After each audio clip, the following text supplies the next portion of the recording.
बच्चों नमस्कार, मैं मन्नू राठी और आप मुझे देख रहे हैं मन्नू राठी यूट्यूब चैनल पे। दिल्ली में एमसीडी टीचर की आज करेंगे बात। एमसीडी यानी म्युनिसिपल कॉरपोरेशन ऑफ दिल्ली, जो कि भाई पहले हुआ करते थे तीन, east Delhi, north Delhi, east east MCD, north MCD और साउथ एमसीडी। अब एमसीडी का एकीकरण हो गया है तो बस अब कहलाती है एमसीडी। एमसीडी यानी कि प्राथमिक स्कूल, नगर निगम के स्कूल जो दिल्ली में होते हैं वो आपके नर्सरी से लेकर 5वीं तक होते हैं, ठीक है। अब वहां पर पिछली बार जब भर्ती आई थी तो 2017-18 के आसपास आई थी। तब से लेकर अब तक प्राथमिक शिक्षक की भर्ती वहां पर आई ही नहीं है। अब ये पीआरटी के 1147 पद, इनको लेकर तैयार हो जाइए बेटा। ये कभी भी अब आप DSSB की तरफ से ये प्रकाशित कर दिए जाएंगे। आप इसको ध्यान से देखिएगा। विलंब क्यों हो रहा है इनको पीआरटी के इन पदों को प्रकाशित करने में, एडवर्टाइजमेंट करने में? बेटा देखिए, ऐसा है कि DSSB चाहती है कि दिल्ली सरकार के स्कूल, ठीक है, एनडीएमसी के स्कूल और पीआरटी के जितने पद हैं, जो कि एमसीडी की रिक्वेजिशन भेजी जा चुकी है, कि भाई एक साथ ही जो है वो सारे आ जाएं और एक ही पेपर में सबको सलटा लें। प्रेफरेंस भर देगा स्टूडेंट कि मुझे किस में लगना है और एक ही पेपर से जो है सारी बात हो जाएगी। इस कारण जो है आपकी भर्ती एडवर्टाइजमेंट में थोड़ी डिले हो रही है, क्योंकि डीओई की तरफ से खाली पदों का ब्यौरा तो आ गया है, मगर वो DSSB शिक्षा निदेशालय जो आपका दिल्ली सरकार के स्कूल हैं, उन्होंने पीआरटी का पद देख लिए हैं कि हमारे ये खाली हैं, मगर वो DSSB को भेजे नहीं है।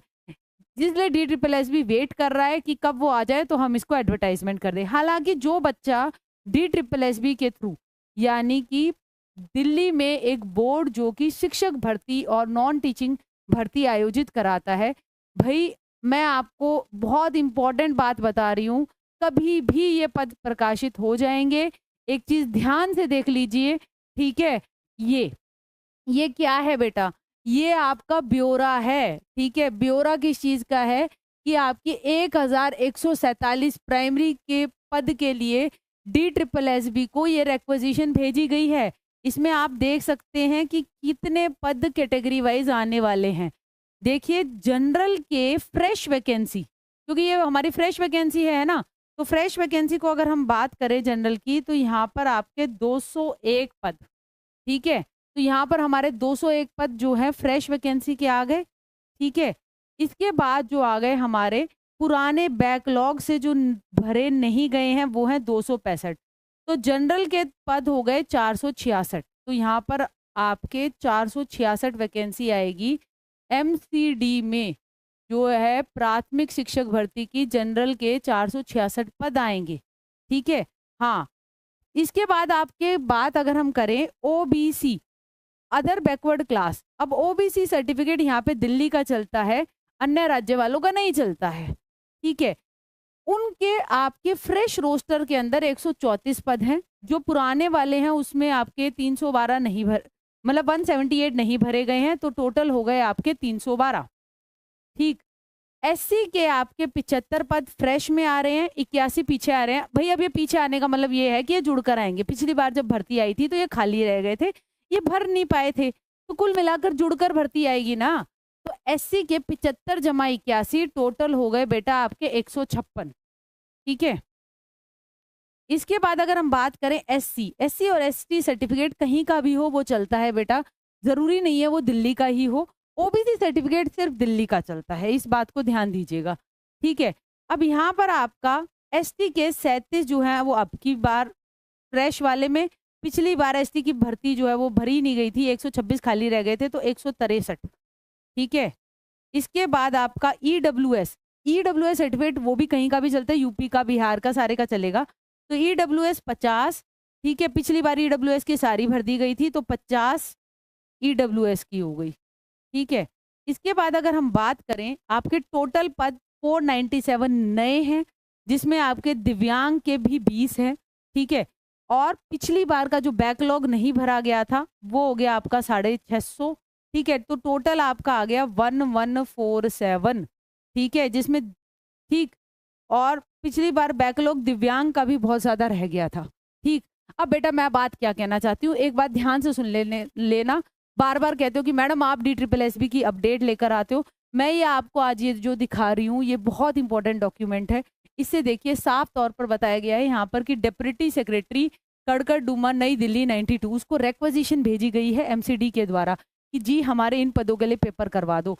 बाइफर्केशन भी पदों का दे दिया गया है।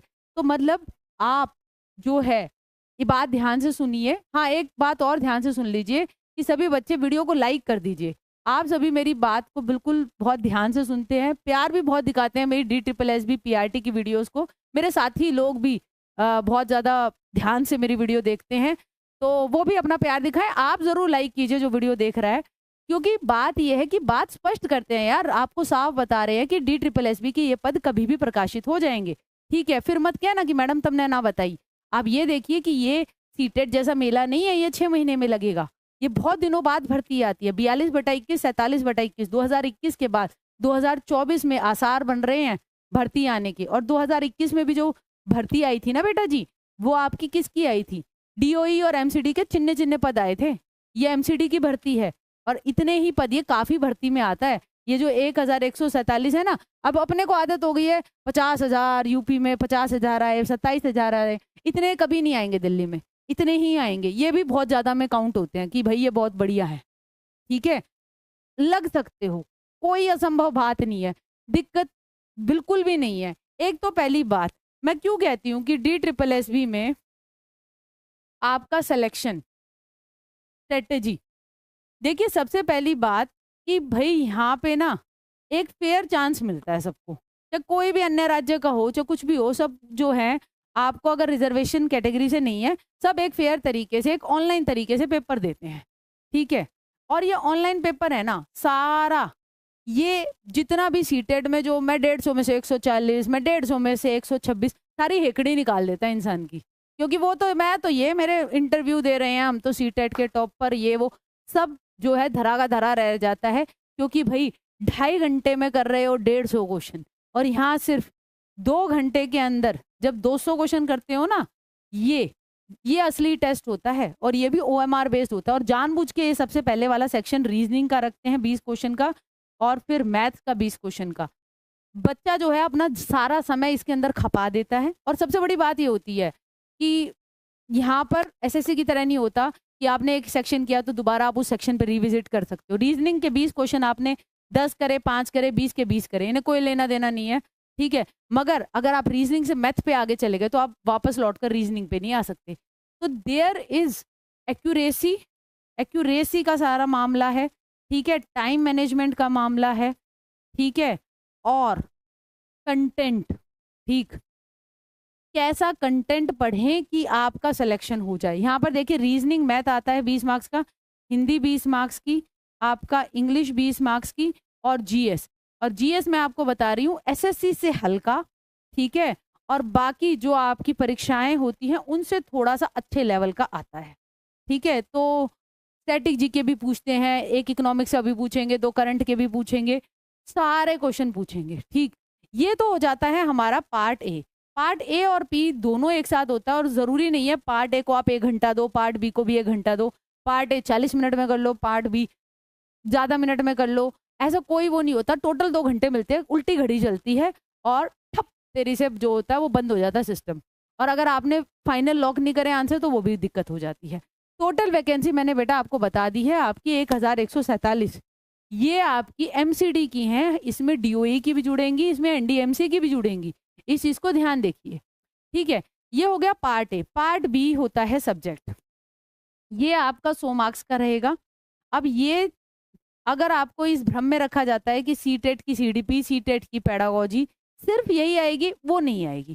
ठीक है, कि सिर्फ वही आएगी, ये बात नहीं आएगी। हाँ, वो एक बेस है, उसको करना बिल्कुल जरूरी है, मगर उसके अलावा आपका अगर देखेंगे एन्सवर्थ, बोल्बी, ठीक है, ऐसे ऐसे मनोवैज्ञानिकों के नाम आप सुनेंगे, कार्ल ग्रूस जिसने प्ले के ऊपर काम किया था, जेम्स ड्रेवर की थियरी करेक्टर वाली, इतने ज्यादा डेप्थ में जब क्वेश्चन आते हैं तो ये समझ में आता है भाई मेरे कि ये चीजें इतनी हल्की नहीं है। एसएससी से भी क्वेश्चन आ रहे हैं आपके, आप तो हमें चीजें सिर्फ साइकोलॉजी से काम नहीं चलता, यहाँ सोशियोलॉजी भी है, फिलोसफी है, एजुकेशनल रिसर्च से भी क्वेश्चन है, आपका टीचिंग एप्टीट्यूड से भी क्वेश्चन है, सभी विषयों की पेडागोजी से क्वेश्चन है। ठीक है। और इससे पहले जो पिछली बार पेपर रहे थे, तो उनमें तो देखिए क्या किया था कि 2-2 क्वेश्चन जो है हर एक सेट में अंग्रेजी की ग्रामर के भी डाल दिए थे इन्होंने, पता नहीं क्यों पार्ट बी में। 1-2 बार तो मैथ के क्वेश्चन भी डाले हैं कंटेंट के पार्ट बी में। तो भई ये क्योंकि साफ-सी बात है, साफ तौर पे तो ये सिलेबस जारी करते नहीं है। हालाँकि इन्होंने मुहिम चलाई है, DSSS एनटीटी का सिलेबस इन्होंने जारी किया, कुछ टीजीटी के विषयों का भी किया। पीआरटी का अभी तक इन्होंने सिलेबस पार्ट बी का कोई जारी नहीं किया है, और जब करेंगे तो मैं आपको अपडेट दे दूँगी। हाँ, मगर मैंने ये परीक्षा पास कर रखी है, और हमारे साथ और साथी रोज़ डिपार्टमेंट में नहीं जुड़ते हैं, हम मिलते हैं। बहुत सारे साथी जब मैं सेमिनार में जाती हूँ, तो मिलते हैं कि हाँ मैडम आपसे पढ़े थे। क्योंकि पिछली बार 42/21, 47/21 में मैंने मैराथन्स कराई थी, योगा वाला टॉपिक कराया था। बहुत सारे टॉपिक ऐसे कराए थे, जिनसे आपके सीधे के सीधे प्रश्न पेपर में देखने को मिले थे। और आप इंटरव्यूज़ भी देख सकते हैं, बच्चे आते हैं, खुद बात करते हैं, ठीक है? अब वो साथी बन गए हैं मेरे बच्चे, तो क्या कहूँ, ठीक है? तो अब तुम भी बन सकते हो यार, तुम भी पढ़ सकते हो। बात क्या है, ध्यान से पढ़ो। मुझसे पढ़ना है तो भई मुझसे जुड़ो।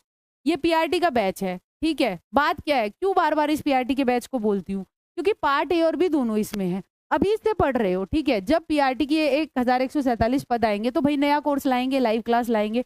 मगर जो बच्चा इससे पहले ही पार्ट ए जो है और बी एक बार कर चुका होगा, यानी कि आप एक बार एक समुंदर में एक गोता मार चुके हो, ठीक है? जब दूसरी बार उतरोगे तो आप चीज़ों को और नई चीज़ें जानोगे, और डिटेल में समझोगे। एक बार कोर्स पूरा कर चुके हो, सेकंड बार करोगे तो रिवीजन ज़्यादा अच्छा होगा, और वो कोर्स मैं आपको फ्री में दे रही हूँ। तो इस कोर्स से जुड़िए यार, पढ़िए, ठीक है? मुझे सिलेक्शन चाहिए इस बैच के थ्रू, और आप में से ही वो सिलेक्शन होगा। कोई फ़र्क नहीं पड़ता, चाहे जो है वो यूपी के गाँव में बैठा या हरियाणा के गाँव में बैठा हुआ बच्चा है, या दिल्ली के शहर में बैठ के मुखर्जी नगर में वो तैयारी कर रहा है। पढ़ने वाला बच्चा सभी समान है, सब में सेम इंटेलेक्ट है, सब डीएलएड, बीटीसी, बीएलएड करे बैठे हैं, और सब एक तरीके से इतनी इंतज़ार में बैठे हैं, जैसे लगान मूवी में जो है वो बारिश का इंतज़ार कर रहे थे कि ओह! बारिश कब आएगी, ठीक है? और ये बारिश जो है ऐसी मूसलाधार तो आएगी नहीं कभी दिल्ली में, तुम्हें पता है कि वैकेंसी की बारिश मैं कह रही हूँ। तो ये भई इतने ही पद आने हैं, तुम्हें अपने एक से मतलब होना चाहिए, तो उसके लिए पढ़ना स्टार्ट कर लो, ठीक है? जो मुझसे पढ़ा है वो लाइव कमेंट में लिख भी सकता है कि मैं कैसा पढ़ाती हूँ, ठीक है? बाकी बेटा मैं एक ही बात कहूँगी कि पढ़ने वाला बच्चा जो है वो वैकेंसी आने के बाद अब मैं पढ़ना स्टार्ट करूँगा, उसकी ऐसी सोच नहीं होती है, ठीक है? और भी हमारे जो साथी हैं, वो बात ये है कि पार्ट ए तो सभी विषयों में एक जैसा ही होता है, हिंदी, इंग्लिश, रीज़निंग, जीएस, तो आप किसी भी एसएससी की भी तैयारी कर रहे हैं तो सेम तैयार कर ही रहे होते हैं। मेन रोल पार्ट बी निभाएगा, और पार्ट बी मैं अगर अब बताऊँ आज की डेट में, टीजीटी से ज़्यादा भाई पीआरटी क्वालीफाई करना मुश्किल हो रहा है। टीजीटी में आप देखो, मान लो एसएसटी है, हिस्ट्री, ज्योग्राफी, पॉलिटी, आप इकोनॉमिक्स 4 विषय लिए, आपने 12वीं तक, ग्रेजुएशन तक, एक सीमा तक आपने पढ़ लिए। यहाँ पे कोई सीमा नहीं है। साइकोलॉजी भी का भी आपका ब्रेन से भी क्वेश्चन आए हुए हैं, ठीक है? न्यूरोट्रांसमीटर से भी क्वेश्चन आ रखे हैं। तो बात ये है कि ये एक बहुत बड़ा समुंदर है। हम सभी अपने एक सटीक रणनीति, अंदाजे और एक अपनी पूर्व अनुभव से पढ़ाते हैं, और जब वो प्रश्न पेपर में फँसते हैं सिक्स सेंस से हमारी, तो बहुत खुशी होती है, और मैं बहुत विश्वास से कह रही हूँ कि हम और बेहतरीन करेंगे। आपको पता है मैंने फ्री में भी मन्नू राठी यूट्यूब चैनल पे, कोई नहीं कराता है, आप देख लीजिएगा, ठीक है? आपके प्रीवियस ईयर पेपर का एक-एक क्वेश्चन का सॉल्यूशन करा रखा है, आपका एनटीटी का एक-एक पेपर का, और पीआरटी का भी सीज़न 1 में करा रखा है, ठीक है? तो ये है बात, जुड़िए इस बैच के साथ, ठीक है? इस बैच के साथ एक बैच भी फ्री दे रहे हैं यार, DSSS भी जनरल बैच हुआ था, तो एक 700 रुपए के बैच में आपका कोई लॉस नहीं है। बैच में आपका क्रम में चीज़ें होती हैं, ठीक है? हाँ, आप हरियाणा जेबीटी बैच में भी अच्छा मस्त पढ़ाती हैं, धन्यवाद। और भाई देखो, थोड़ी-सी नाराज़ हूँ, आधे बच्चों ने क्लास लाइक की है, ठीक है? आधों ने नहीं की है। बात सटीक बोलती हूँ, इसलिए बोल रही हूँ, तैयार हो जाओ, भर्ती कभी भी आ जाएगी ये। आपने अपना जिस भी कैटेगरी से हो अपना देख लो, ठीक है? मगर मैं तो यही कहूँगी कि अच्छे से मार्क्स लाओ कि आप जनरल में ही क्वालीफाई करो और टॉपर्स में आओ, और हमसे पढ़ना है तो हमसे जुड़ो, मगर पढ़ लो भाई। ये वैकेंसी की बारिश रोज़-रोज़ नहीं होगी, और जब सूखा पड़ेगा ना तो कई साल का सूखा पड़ेगा, इतने में तुम ओवर एज भी हो सकते हो, ठीक है? तुम्हारा ब्याह भी हो लेगा, फिर कती पाड़ना ये पेपर घना मुश्किल हो जाएगा, ठीक है? आज के लिए इतना ही, थैंक यू।